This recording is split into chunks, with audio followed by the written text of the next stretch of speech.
नमस्कार मित्रांनो, महाराष्ट्राच्या भूगोल या सिरीजमध्ये आपलं स्वागत आहे. आज आपण बघूया महाराष्ट्रातील नद्या.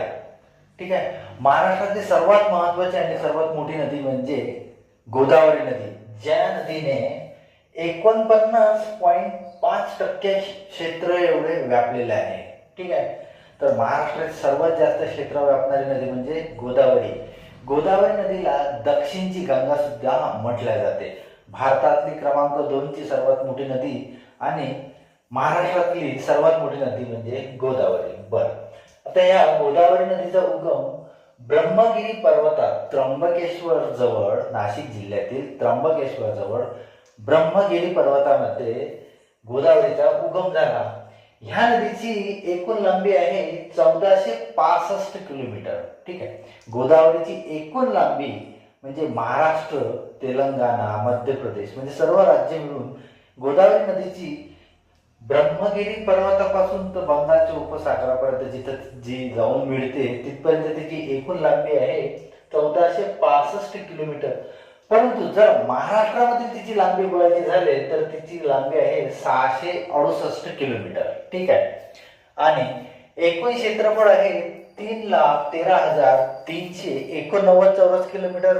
तसेच आता हे झालं गोदावरीचे एकूण क्षेत्रफळ, पण महाराष्ट्रातले तिचे क्षेत्रफळ आहे 1,52,811.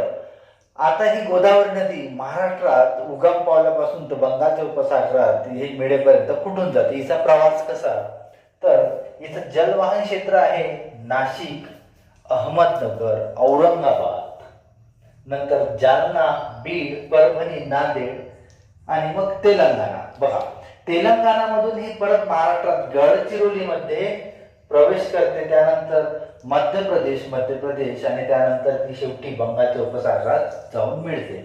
हिचे क्षेत्र आहे 49.5%. मग हिला दक्षिण भारताची गंगा सुद्धा म्हटले जाते. महाराष्ट्राच्या ह्या सर्वात जास्त क्षेत्र व्यापलेली आणि सर्वात मोठी नदी म्हणजे गोदावरी नदी. आता हिच्या उपनद्या किती?